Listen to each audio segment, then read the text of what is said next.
Welcome to the Tech Savvy Professor Podcast, where two faculty members explore how technology supports their academic life. I'm Marty Jencius, a faculty member at Kent State University and co-program coordinator of our master's counseling program there. And I'm Eric Perry, program director and associate faculty at Divine Mercy University. So it's been a while because we've had really kind of crazy schedules. We didn't get too far away from each other, but you were doing your residency working with students to come in and do their residency, and I was at a conference. So we just kind of had two different experiences.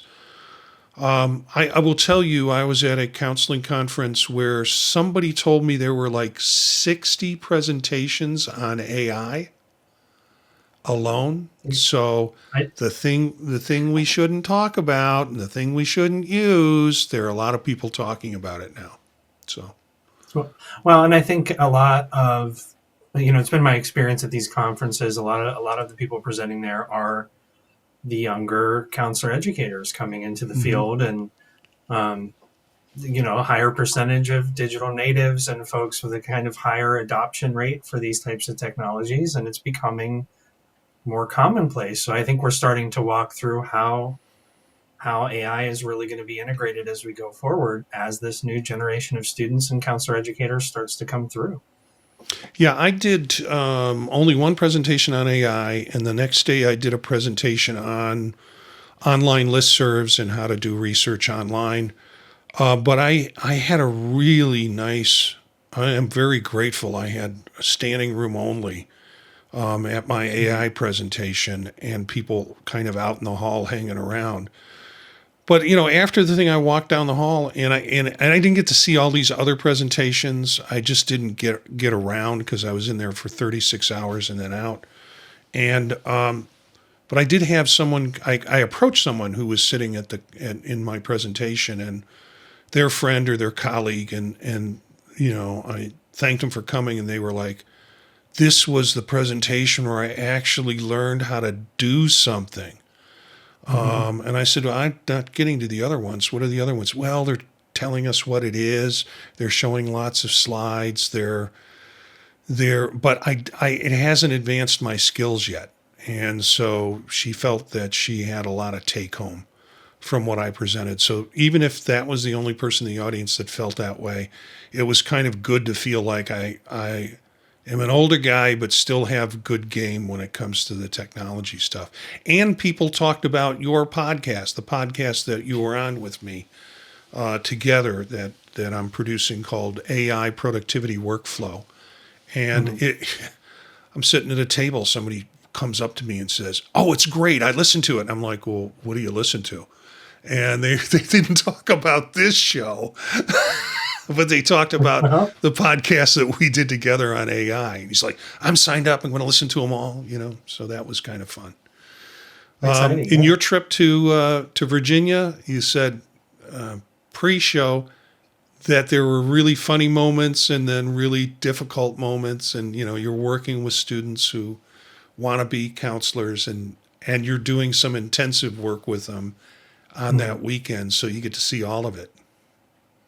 Yeah. I mean, it's always a good experience, but I always come home kind of dragging for a few days. They're 12, 14-hour days between meetings and things afterwards. And, I know it's a challenging experience for students too, but really fruitful one. Kind of at the end of the day, they really get that experience of what it's like to sit, be in the counselor role.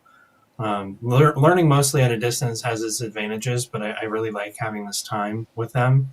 And I think it's the experience that gets them as close as they can without actually being in the room to that experience. Well, this episode, we're going to talk about writing tools. And, I put together some tools. Some of them I've used, some of them that I found that I haven't used. Originally, when I started searching for them, I got up all Mac related tools, And I know that you speak from the PC end, and so tried to find some ones that were more related to PC. And then I look at it, and there's like 20 tools. So I think what we'll do is I'll run through some of these. If you're watching the YouTube video, you'll see the screenshots of what they are, and I'll try and describe them the best I can. And if you've had any experience with any of these, Eric, chime in, and then we'll move into sort of our discussion about writing process and tools maybe that we use. But there will be a rich amount of links for you to click on or find out about in the show notes of either the audio podcast or the YouTube video cast. You'll be able to find a lot of the links to the ones that we talk about. The first one that comes up as a tool is Scrivener. And Eric, I don't know if you've had any experience with this. No, I've heard of it, but I'm interested in hearing more about it. Yeah, it is it's a Mac-based program. I do not think there is a PC or Windows version of it, so it's strictly Mac. I bought it years ago, and it basically works the old way that we used to do our writing. Put it on an index card and put it down on the table, and then move them around until we get the order that we want. That's the essential function of Scrivener and how it works. It's probably advanced. I know I bought it early on in an early edition and would upgrade it, although I didn't use it very much. I would upgrade it every time, so I'm up to the most current version of Scrivener, and trying to find out if many of the tools have changed. They, in my opinion, I'm used to software changing every year or 2 years. They've been on this kind of version of Scrivener for a long time. I shared it with a doctoral student, and they were like, oh, this is cool. They went ahead and bought it, and they wrote their whole dissertation using Scrivener. So I'm not saying it's the miracle thing for everybody, but they really picked it up and liked this process of putting writing together using Scrivener. At Typhon is another technology empowering publishers, amplifying impact, connecting communities. It's a platform with various users on it. I don't know much about this or what it does. Does more to host scholarly content and empowers partners to further research. So probably research teams can use it, amplifying their impact and connecting with their communities. Another one that I'm familiar with, again, a Mac-based, I don't know. No, it's not. It doesn't look like it's Windows-based, is Ulysses. And it's gone through a couple of versions over the last 10 years. One of the things that I think is probably prominent with this is, and it might not mean much to academic writers, but it does Markdown. For those who don't know what Markdown is, instead of putting bold in things and doing the whole setup in bold, you can essentially do like one asterisk, what a title, and one asterisk on the other end, and it tells it to bold it. If you put two asterisks on either side, you get a larger sized version of the title. So it works similar to the old version of some typewriters where you could shift lock things, go into all cap bold, shift unlock, and stop. So that kind of logic is built into your writing. And some people, particularly folks who are used to writing code, like this on-off sort of switching that Markdown does. And it saves you the trouble of having to do any format when it comes to an output. So Ulysses does that. It's also just a great app. It's on on desktop and also on phone and also on tablet if you want to use it, and all of that can sync up in the cloud, so you can write in a variety of those. Why Writer? This one I'm not familiar with.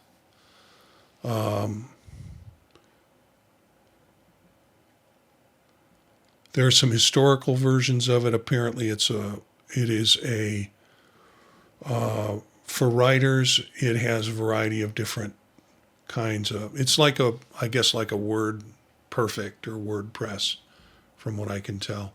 I'm really tempted to download this and just play around with it and see what it is. Yeah, so the creator is actually a sci-fi writer. Oh, okay. So when I looked this up, I actually have one of the books saved on my list. So it's the HAL Space Jock series. Looking at the software a little bit more, if you're interested in becoming a novelist at some point, it lets you keep track of characters and settings and places, and kind of lets you organize chapters, scenes, all that kind of information. It's really built around novel writing, which I think is really interesting. I haven't heard of this one before, but it came up in searches, and I think it has the aspect of it. It's called Overleaf. And I think it manages probably equations pretty well. Research institutions, home of scientific and technical writing.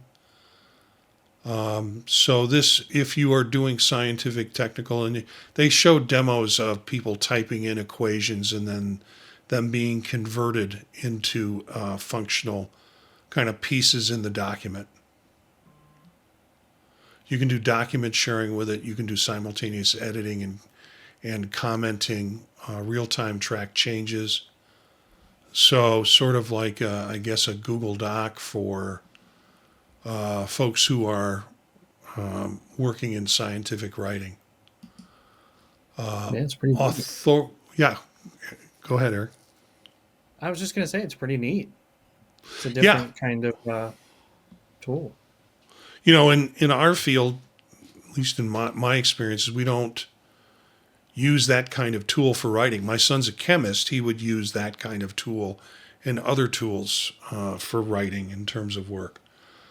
And then there's a site here called Authoria, which has, according to the site here, 98,000 multidisciplinary research preprints. So this is kind of like open research where you can find out more information if you are doing research in a variety of discipline areas like computing and processing, atmospheric sciences, geophysics, machine learning, oceanography, and let's search by keyword. I'm going to search for counseling.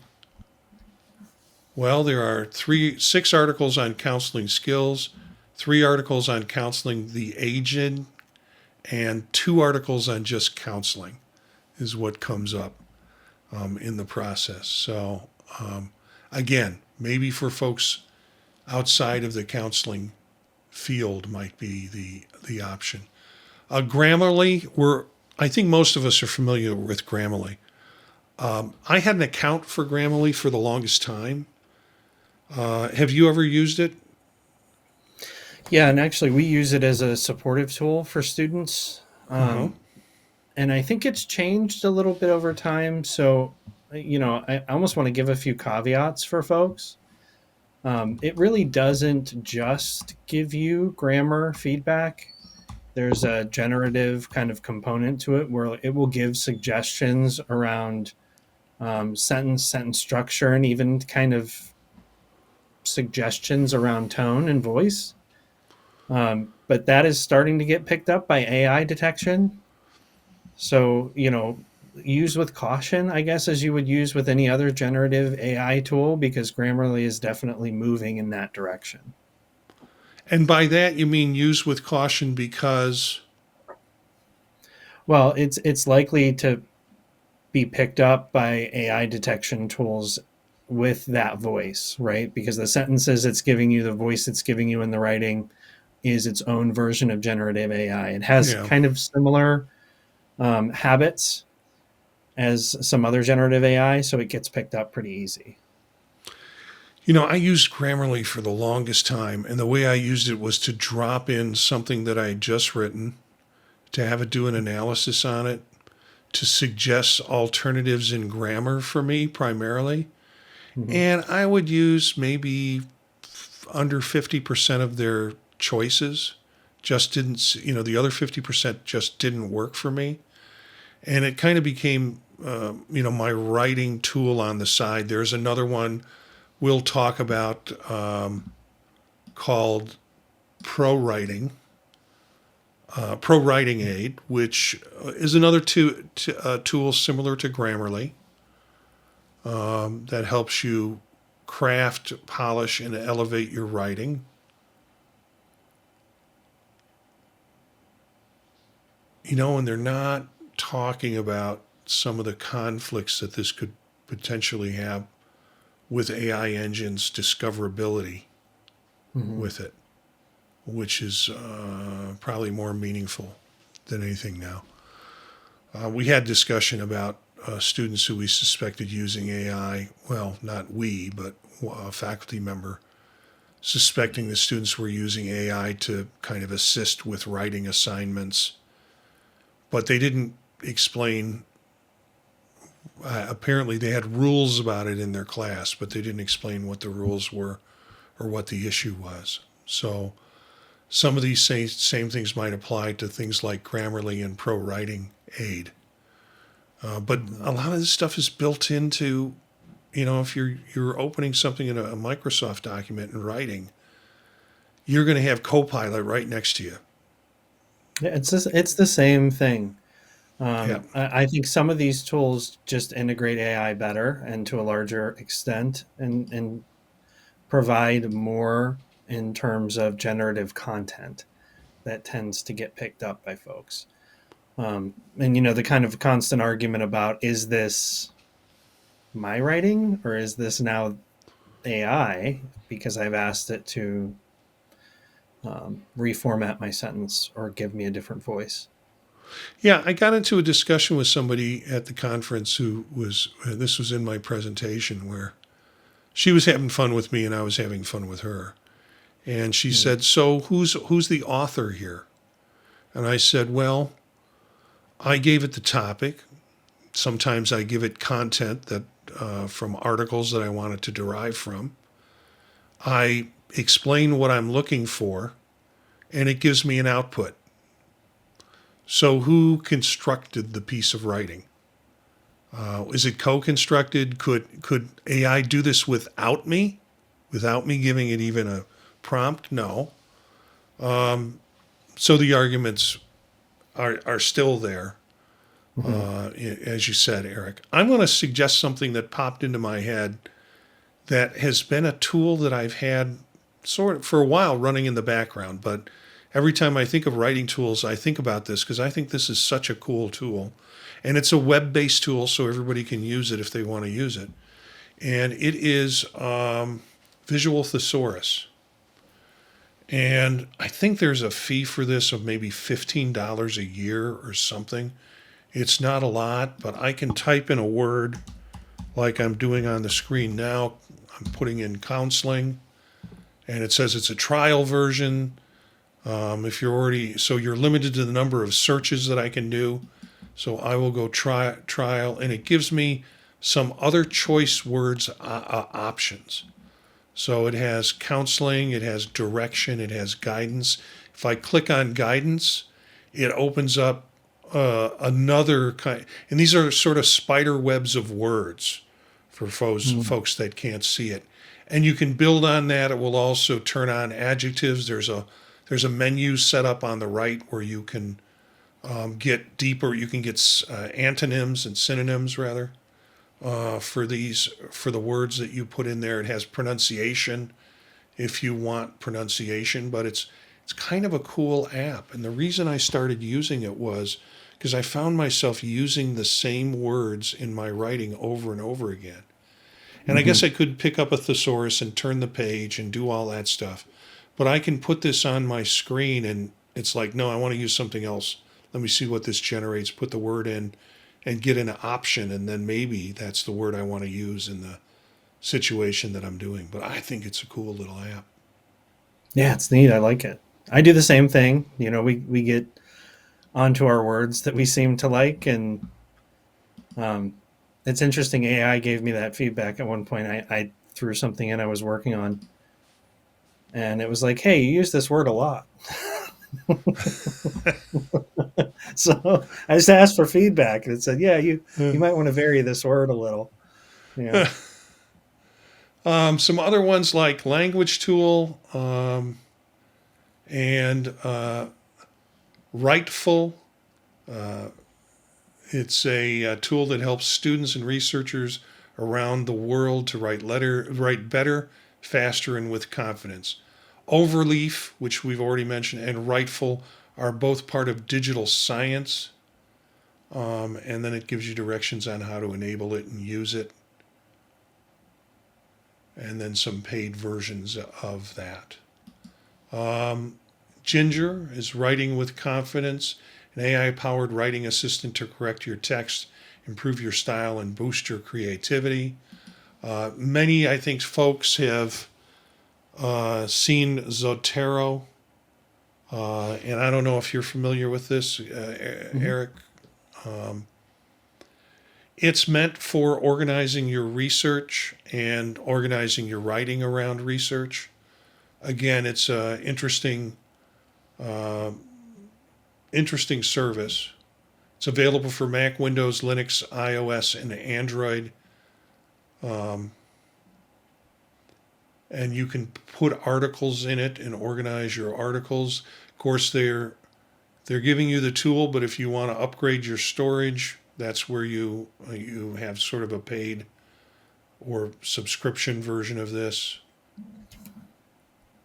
This is one of the I don't want to say popular ones, but it's one of the ones that are well known. Along the same lines is Mendeley, and Mendeley is a service for organizing your literature, doing easy referencing. Available on, is it available on? Yeah, it's available on Android, Mac, Windows, and Linux. And it looks like it's available on multiple devices with that in mind. Mm-hmm. I've used Mendeley for a long time. Yeah. Yeah. What are you using now? Yeah, Mendeley still. And it's just because I'm too lazy to try anything else. So Okay. I have a lot of things in there. I had Zotero. I had tried it initially, and they're very close to one another. I think at least they were at that time in terms of what they do. But once you start building your library and they're thinking about moving it somewhere else, it stresses me out. Yeah, which is why this is the one that I use. EndNote. I got onto this with in the days where you could just take the disk and load it on your machine. And somebody gave me the disk and I started using it and have since upgraded. I think the first version I used might have been EndNote 4. And now they're in like 20 or something like that. And, every couple of years I got to shell up some cash to upgrade it. But that's where I have all of my articles and not being totally familiar with Mendeley, I assume you can do it. And with Zotero, I assume you can do it. But I've got a PDF of my article. I can attach it to the particular reference or anybody else's article.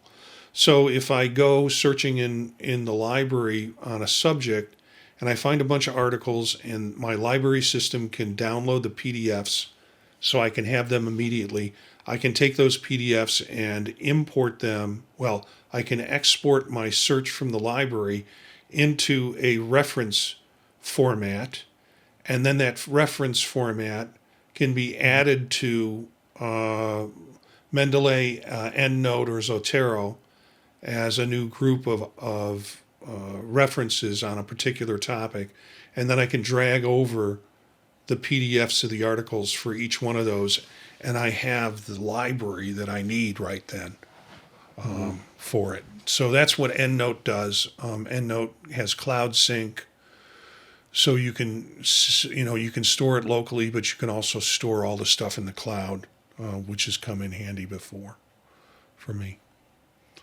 Yeah, so this is the automobile iDrive when it comes to references and reference management. And if you know and you've had the experience, we're writing often about the same things, and we want to draw references that we've already had. So it's easy enough to just do a search on your references, pull up ones and go, yeah, this one is what I want to write about here. So, and I used it in another article, so it'll work here too. So yeah. Yeah, I mean, I think Mendeley does a lot of the same things. I haven't used Zotero in a while, but features-wise, I think they're all pretty similar at this point. And those are really the three big players, I think, in terms of reference managers that you'll see most kind of associated with library links and that kind of thing. Yeah, EndNote sometimes gives me, it feels a little sluggish, particularly when it's syncing with the cloud database stuff. And, I have to remember where I store it on my drive for that sync. And it's pretty, it now syncs in the documents folder so it has its subfolder that has all the stuff in it. So I don't have to go looking for it.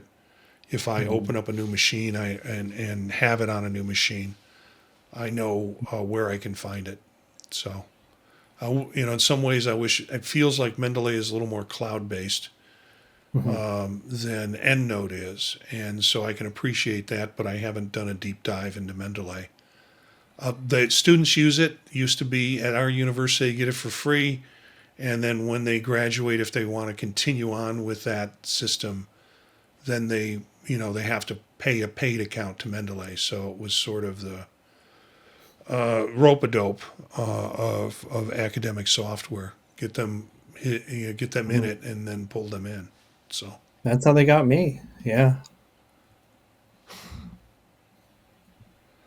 And then there's these tricks that you can do, and here's one of them: Focusrite, that basically takes everything off your screen and gives you kind of a blank but nothing. So there's no email pop-ups. There's no those kinds of distractions that get in your way of writing. Have you ever done distraction-free writing? No, but I really want to now. This is it seems like a really simple, cool way to do things. Yeah, I don't know how it works for academic writing because I have to have resources available for me on page or on screen or on another screen for me to refer to. And I don't know how if you're distraction free, all you got is a blank piece of paper. And I guess if I'm doing a play, that's good. Yeah, I think for creative writing, it could be a great tool. But even if you're just outlining, jotting down ideas, I think it could be a good idea. Yeah. So there are other ones in here, and I'll put all of these links in the show notes. Typora and then Notion. And we've, I think, mentioned Notion before in terms of an organizing thing. It is the hot meal of the day. I know people who got into Notion are addicted to Notion. Not addicted, but their whole world is organized around Notion.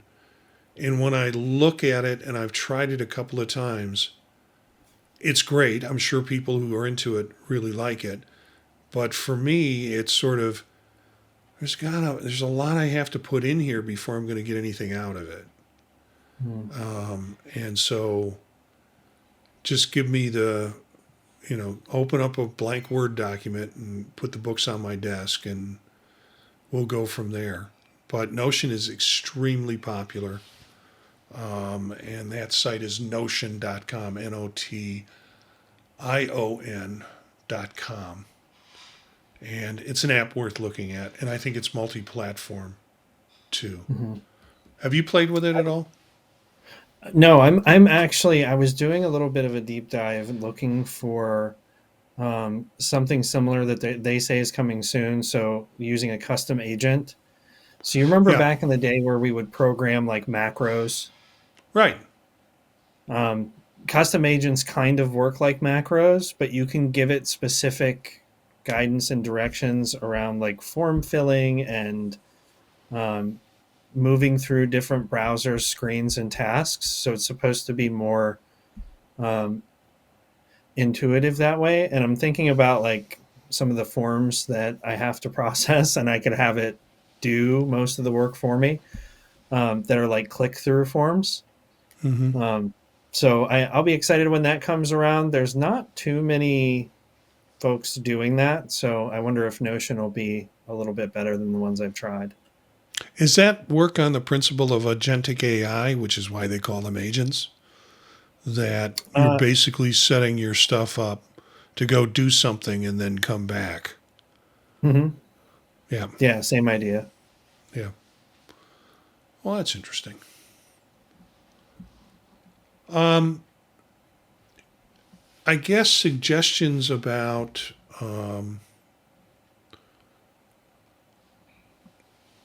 how what does your academic work writing workflow look like, Eric?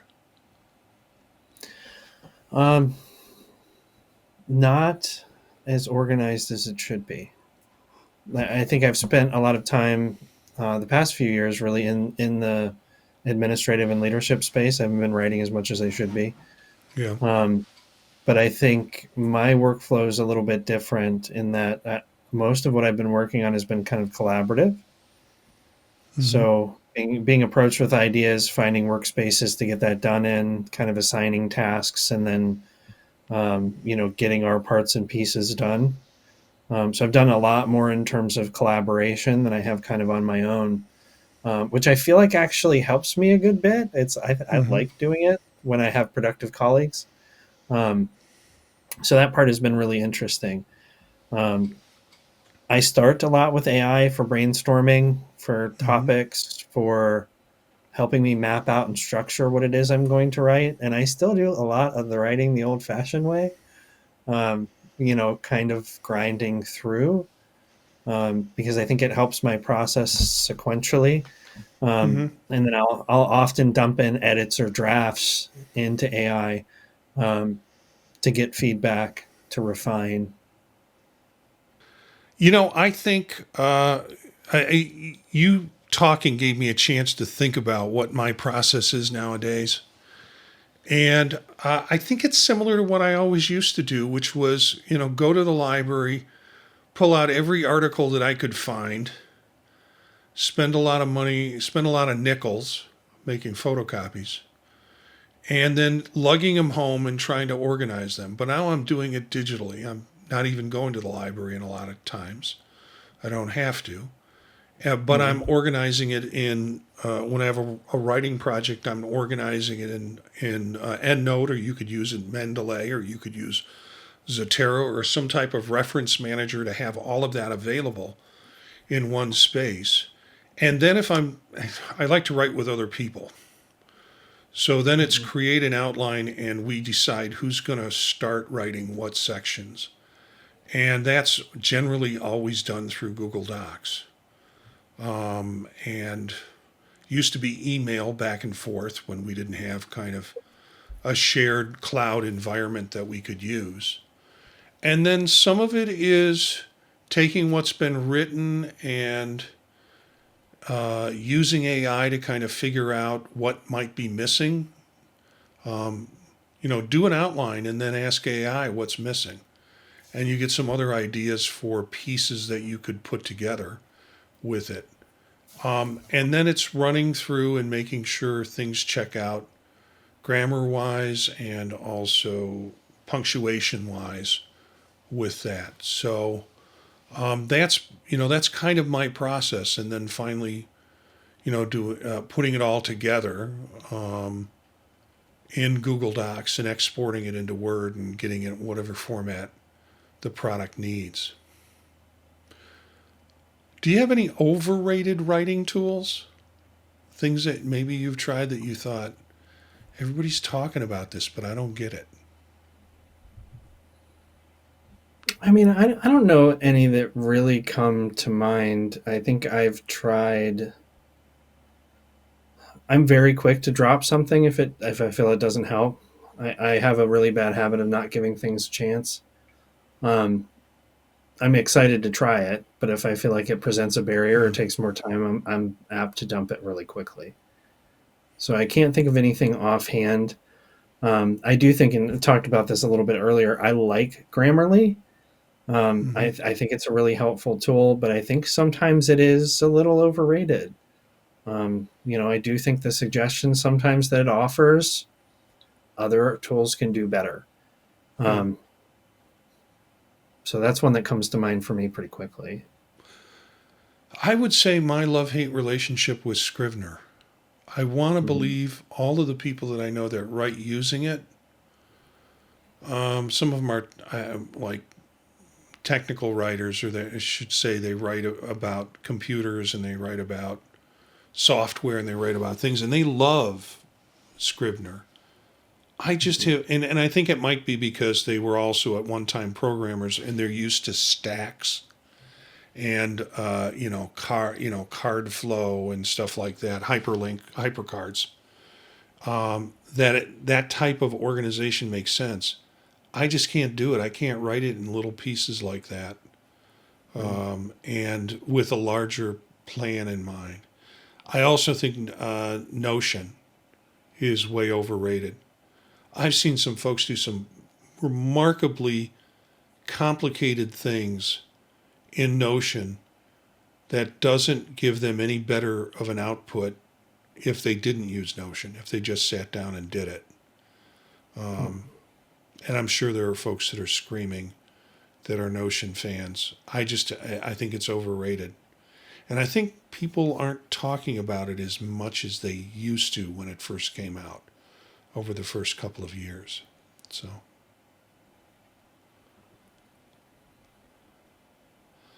it's a question, and I don't know if this is better said here, but each institution has, well, what we're finding is each publication source that we want to send our writing to has rules about AI use in terms Mhm. of editing.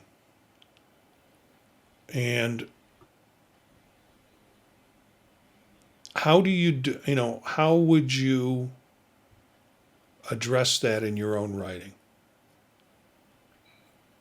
I mean, I think you have to be upfront about it, regardless of what the rules or exceptions are. Yeah, I think there's this association of shame with it sometimes. right. The faculty are almost scared to admit that they use it, as if it makes them less intelligent or less capable. Um, that's like saying using a drill instead of a screwdriver makes you not a good carpenter. That it's just it feels weird. Mm-hmm. Um, AI is a tool that can be really useful. There's a difference, I think, between using AI to write for you and using AI to help you write. Um, there is a distinction between those two things. And I think you need to fully disclose that. And like you said, now most institutions, publishers, journals have some guidelines around what those disclosures should look like. But I almost feel like we need to talk to people more about how this is a tool. Yeah. It doesn't cheapen your work. It can help refine it. Yeah, and I don't understand the learning advantage. Maybe you can explain it to me of keeping that tool away on any project that you're doing. Because there are faculty, particularly in the rhetoric and writing areas but even in my area, that says no, absolutely no AI use can be done on this project. And I don't know how helpful that is, or to what means are they keeping that restriction. Well, and I think we're kind of at a place where that's almost a silly notion. Yeah. Like, how are you going to enforce this, really? AI detection is full of false positives. I mean, there's certainly things that you can pick up, but it's getting better, increasingly better. Yeah. So how do you continue to kind of hold that there's no AI use and I'm going to enforce it? And again, why would you not use the drill in circumstances where the drill is necessary? They're going to encounter this tool and use this tool, even if they're going to be academics, especially if they're going to be clinicians. AI is now part of clinical writing tools. So there are AI companions to help you write your notes. Why would we not want them to be comfortable with something they're going to engage with as a professional or an academician? I'm going to try and end off on a positive note by asking the question, are there particularly writing apps that have kind of changed your academic workflow? Not changed, but I think, as you mentioned earlier, like I like Google Docs for the collaboration. It's accessible. Most people know how to use it. Mm-hmm. It's not overly complex. So we use that a good bit. Just to have that accessibility between folks. I wish there was more acceptance for kind of collaborative software, but that's usually a go-to for those kind of group projects. And as silly it is to kind of be repetitive on this, I think ChatGPT has really changed my process in terms of how I write, especially thinking about organization and idea generation. It's really, really helpful with that. Yeah. And just some of the silly mistakes that I know I generally make in my own writing is helpful in identifying those things. So that's made it more efficient for me and helped me focus and get things to paper faster. Yeah, I would like to say something different than you, but I don't know if I have something different than you. I kind of think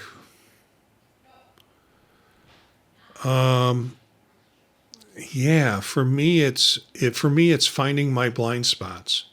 And that's where LLMs like ChatGPT have been helpful in finding my blind spots. It's like, what am I not writing about here that I should be writing about?